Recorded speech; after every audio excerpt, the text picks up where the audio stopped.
SGA has a plan to ban smoking on campus. There was a missing student from USD who was found at Occupy Wall Street. I'll have that story and more next. And a new clubs using sign language to draw new members. From the University of South Dakota, this is Coyote News.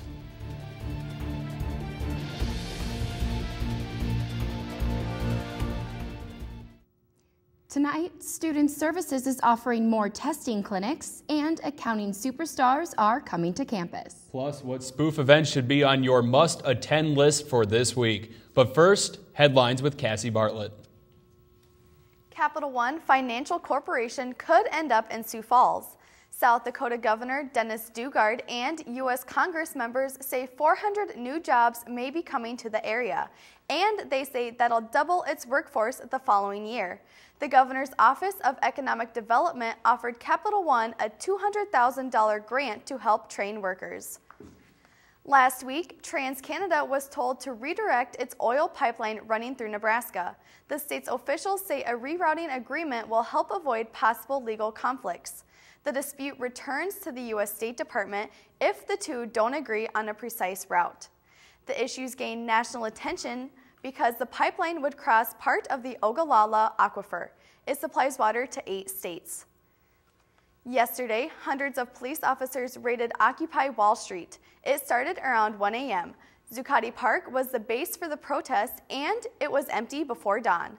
New York City workers hauled camping gear to the dump and power washed the Stone Plaza. Mayor Michael Bloomberg says the park's open to free speech, but not tent cities. And those are today's headlines. Thanks, Cassie. Last night at about 5 o'clock, there was a fire outside the Lewis and Clark water treatment plant. It's located on Highway 19 north of Vermilion. No one was hurt. Crews were cutting metal at the site. Flying sparks caused fiberglass tubes to catch on fire. The tubes are used for filtering water. Fire Chief Doug Burnick says approximately 26 tubes were lost, costing $20,000 total. USD freshman Aaron Schmidt was missing for almost a week, but he was found last Friday at Occupy Wall Street in New York, and now he's home. KCAU-TV reports Schmidt bought a bus ticket from Omaha to Manhattan without telling anyone. His father and uncle flew to NYC to find him. Friday afternoon, they were able to meet with him. Schmidt returned to Vermilion on Saturday. And Schmidt was reported missing by his roommate. Coyote News' Teresa Johnson is live at the Muck with J.C. Nelson of the Vermilion Police Department. He has details about what you can do if your friend is missing and when you should consider contacting authorities. Teresa?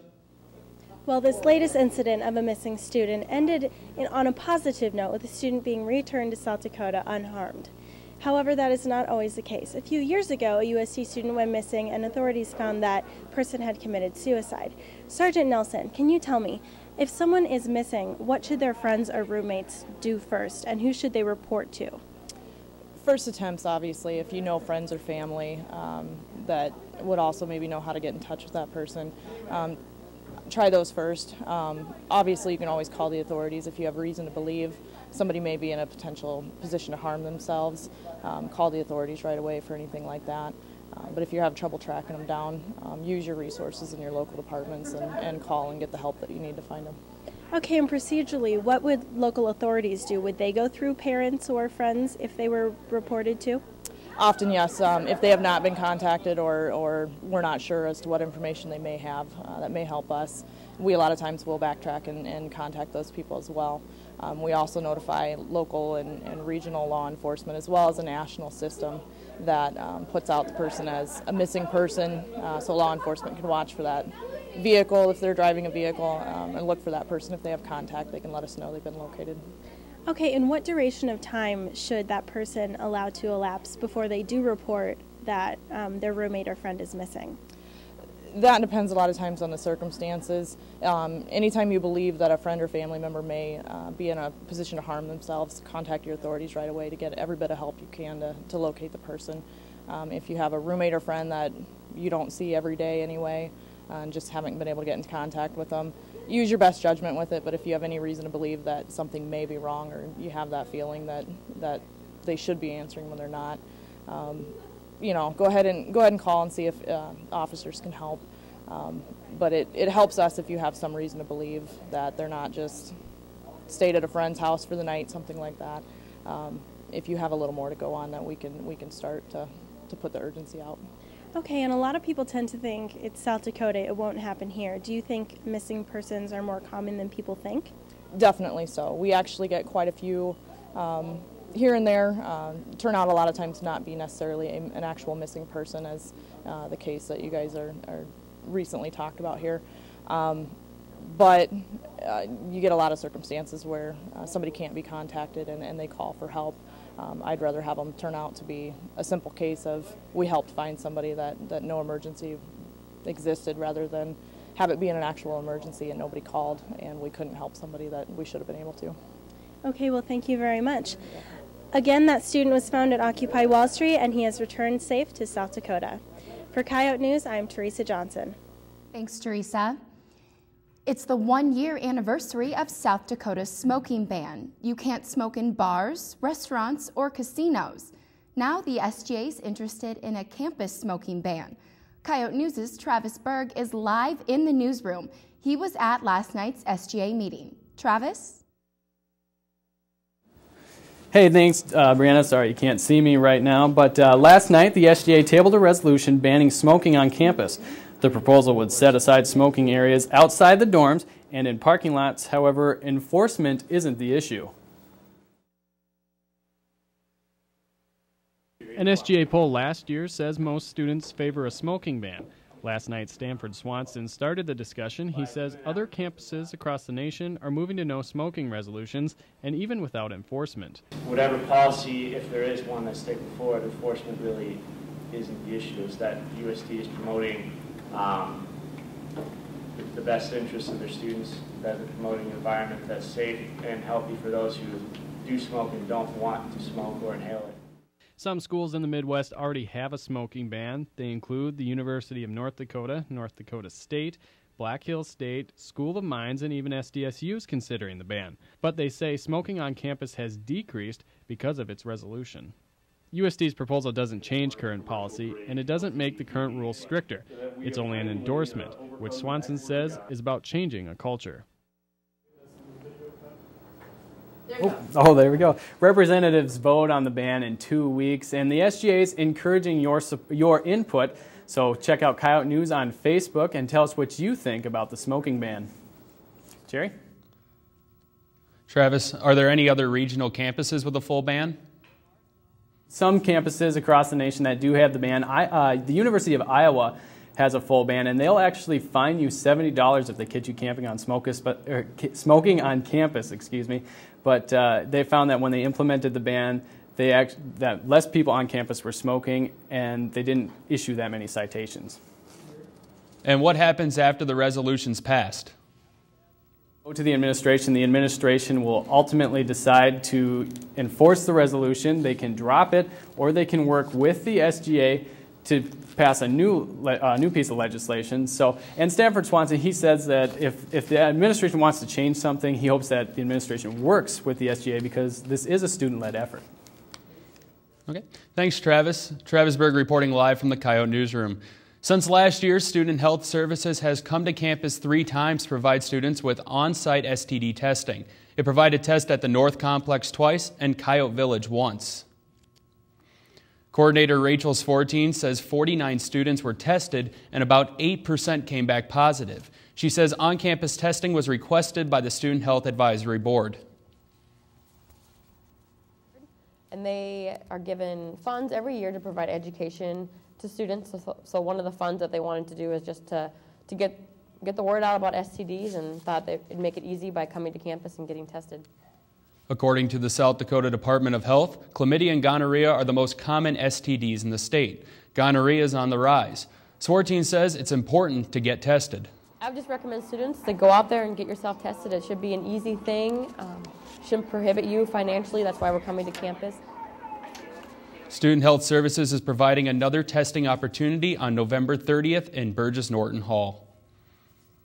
Up next, Angelica Brackens has strong feelings about the holiday season on this week's Coyote blog.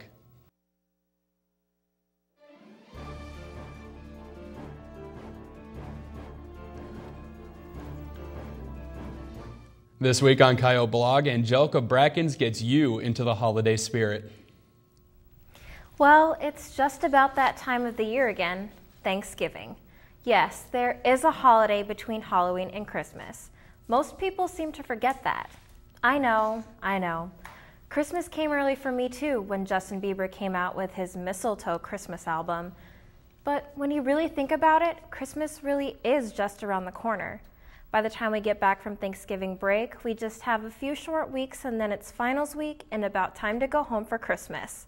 So in that case, I think it's entirely acceptable to start indulging in the Christmas spirit, if you're a college student. We don't get a lot of time to enjoy the Christmas season at school, so go ahead. Go chop down a tree, throw tinsel in your neighbor's room, suck on candy canes, pin up some mistletoe to con a girl into kissing you, and build gingerbread houses. But let's not get ahead of ourselves. I'm excited about Thanksgiving. Why? Because I'm excited to gain 10 pounds and fall asleep at the table because of the overload of tryptophan. What I'm not excited about is gaining 10 pounds and falling asleep at the table because of the overload of tryptophan. But then again, I'll be going on a bodybuilder diet with my friends, so I'll be good. I'll be loading up on egg whites and cottage cheese. Yum.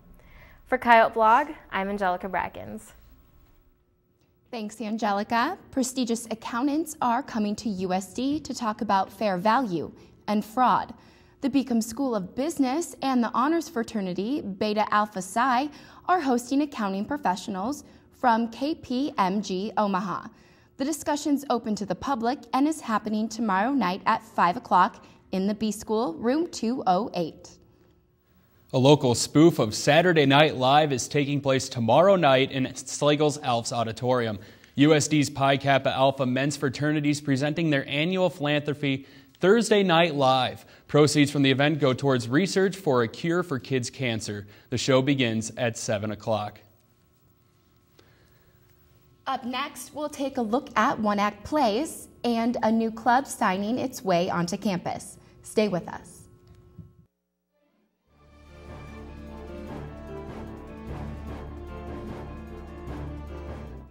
A campus organization is working to help decrease the gap between people who are deaf and those who aren't. Co-president Anthony Hunt says the American Sign Language Club's raising community awareness about the deaf culture. ASL Club is a group of students who have gathered together to learn more about the deaf culture and spread deaf awareness throughout the community. Anyone on campus can join. Actually, anyone in the community can join. Once a week we meet here to have our silent lunches, whether we learn a conversation or a type of vocabulary list.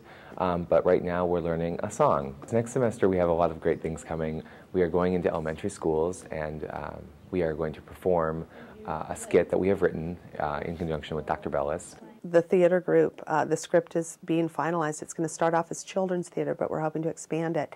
And taking shows that are produced both in sign language and voiceover into the schools to really increase public awareness of deaf culture. The deaf culture is a linguistic and cultural minority. They have their own humor system, their own values, their own social clubs, theater, poetry, everything that you think of as being in a culture, the deaf culture has that. They are truly a linguistic cultural minority. Learning ASL gives us an exposure to a visually rich world. It is amazing when you begin to learn ASL how you start to be so much more aware of facial expressions and the way you use your body and just even different ways to think, different ways to look at the world. If you have ever even wanted to know what ASL is or wondered how deaf people communicate, this is the place to do it.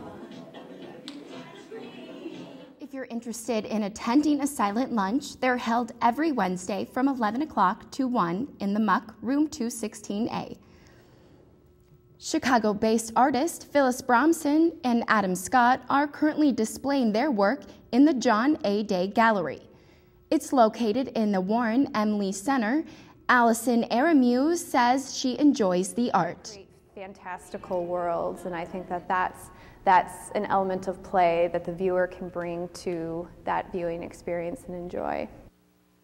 Bromson says the Windy City inspired her work. Probably living in Chicago and the kind of art world of Chicago, which is on the whole, not all artists, but it's pretty independent, a little eccentric, a little sometimes raucous, humorous, and colorful, and with a tinge of surrealism added. There's a lot of time to see the exhibit. It's showing until mid-December. Last week, the USD Theater Department presented student-directed one-act plays. The 4 plays were well attended. Student director Callie Heisick says that each play offers something different for viewers. Though we do have 3 comedies, they're all a very different type of comedy. Some of them are just purely entertainment. Some of them have a meaning underneath it, just same thing as our drama. And performers adjusted to a different type of theater setting. For a lot of us, it's the first time directing in an arena, which means we have audience on 3 sides. So that's been a challenge and also kind of exciting for most of us too. The 4 directors are all enrolled in the advanced directing course. USD beat SDSU yet again this weekend, this time in volleyball. Sports is up next. We'll also take a look at last week's football game.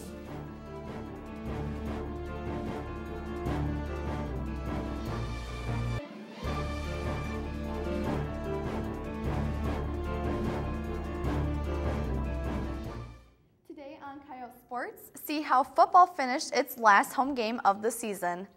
A former SDSU standout is coaching at USD, and Kyle Miller is ready for basketball in this week's Miller Zone. But first, sports headlines.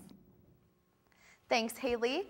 After 10 weeks, the Packers are still undefeated. Monday night, Green Bay hosted rival Minnesota, but it turned out to be a lopsided 45-7 victory for the Pack. Aaron Rodgers finished the game with 4 touchdowns, 3 more than the Vikings scored as a team. The Packers host the Buccaneers on Sunday, while Minnesota hosts Oakland. Last night, Duke head coach Mike Krzyzewski became the winningest coach in NCAA Division I. The Blue Devils defeated Michigan State 74-69 at Madison Square Garden. Krzyzewski surpassed Bob Knight for the overall title, standing with 903 wins. The NBA still locked out, so players didn't receive their checks yesterday. The average player lost $220,000 as a result.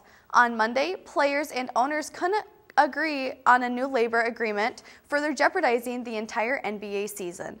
And that's it for sports headlines. The football team ended their home season with a 48-14 win. Saturday, the 24th ranked Coyotes faced off against Missouri S&T for their final home game of the year. It was senior day for 23 seniors. Players were honored along with their parents before the game. The Yotes jumped out to an early lead with a 4-yard touchdown run by junior running back Marcus Sims. Quarterback Dante Warren had a season-high 288-yard passing. He also had a season-high 3 touchdowns. Junior Will Powell also had a big game. He had 144 receiving yards and 2 touchdowns. This season, the Coyotes were undefeated in the Dome. The team travels to Grand Forks Saturday to take on the University of North Dakota. USD must win in order to have a shot at the Great West Conference Championship title. The indoor track season is about to start, and this year the Yotes are getting advice from a former SDSU high jumper. Coyote News' John Mueller met the former star jackrabbit. Ben Jasinski, a graduate assistant for Coyote Track and Field, is training for the Olympic trials. He says that with some hard work, the qualifying marks he has to reach aren't that far off from his personal best. Well, I came here to USD to get my master's in physics and coach track and field. I acquired a GA position, and I'm helping out for the year, helping out with the jumps crew. I got 3 school records while attending SDSU, and I got my electrical engineering degree there. I went 7-1 in high jump and went 5,500 in the heptathlon, and got the indoor and outdoor record for the high jump. Well, the Olympic trials works by qualifying, being in the top 30 in the U.S. So I looked at the past marks, and it usually takes around 7.3 for the high jump and around 53 feet for the triple jump. And my marks are a little bit under that, but if I train real hard, I believe I can hit those marks because they're not too far off my personal records right now. My family and I took a trip to Eugene, Oregon to watch the Olympic trials, and I always wanted to go there and compete myself and not just watch. So I evaluated where I was last year as a senior at SDSU, and I thought all I have to do is improve by just a little bit, and I have a really good chance in making the trials and just going to live out my dream. For Coyote News, I'm John Moeller. On this week's Miller Zone, Kyle Miller's thankful for the busy time of year in sports. Yeah, it's football season, but it's also basketball season too. Soon we will be swarmed with non-stop game analysis from around the country, bracket predictions, and commentaries from not only Dick Vitale, but also the legendary, even-tempered Coach Bob Knight. It'll all lead to March when the greatest tournament in sports will commence, a time when a small school can take down a giant. Are you hearing this, the BCS? A tournament system works just fine for college basketball. On a local level, the Coyote basketball season is underway. The men's and women's teams are looking for a great year, one that includes a nationally televised game from the Dome on ESPN's Bracket Busters, and also includes matchups with the hated Rabbits. Finally, those annoying fuzzballs from Brookings will get what's coming to them, a good old-fashioned whooping from the Yotes. I look forward to it. In NBA news, nothing. The lockout's just fine with me. I'd much rather watch paint dry than listen to owners and players argue about how much money they need. Greed takes the fun out of the sport. But enough of that downtrodden stuff. What's important is that this is a great time to be a sports fan. Thanksgiving week is full of marquee college football, NFL games, and even some college basketball. It will be a full holiday of turkey and sports. I can't wait. For the Miller Zone, I'm Kyle Miller. Thanks, Kyle. And that's all for Coyote Sports. Coming up next, Coyote News commentator John Hines has some tips for cleaning your room before leaving for break.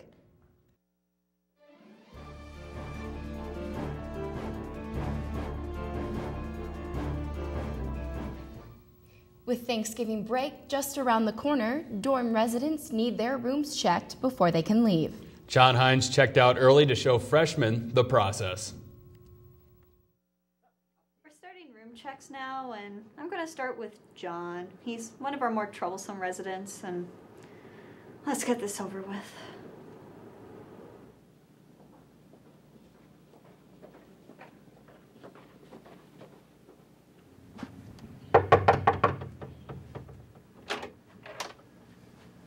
Hi, I'm here to do a room check.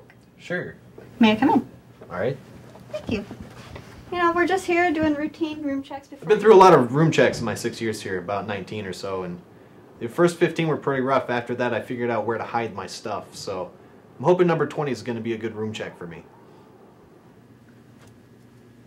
John, you know you can't have candles, right? Oops. I knew after I found the candle, I was going to have to do a more thorough search. Oh my God. After she found the candle, I knew that I was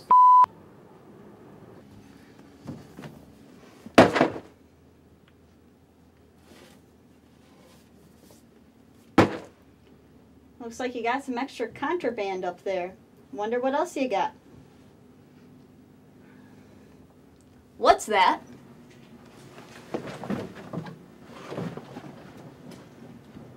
I hate doing room checks. Thanks, John. This week on Out and About, we asked USD students what they're thankful for and why.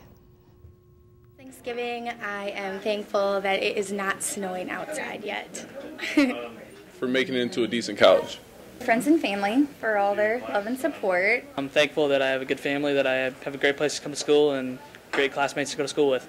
Caffeine to get me through late night study sessions. I'm most thankful for my family and for all the good friends I'm making at USD who are like adopted siblings. An extra day of Thanksgiving break this year to eat more turkey. I guess I'm thankful for my friends and family and education. I'm thankful for my family because they're always there for me. I am thankful for my family and for the opportunities that I've been blessed with so far. I am thankful for my family and friends because without them I wouldn't be here today. I'm thankful for food because it tastes yummy and it fills up my belly. That's all for Coyote News. Don't forget to check us out on Facebook and Twitter. Have a great night and a good weekend. We'll see you next time.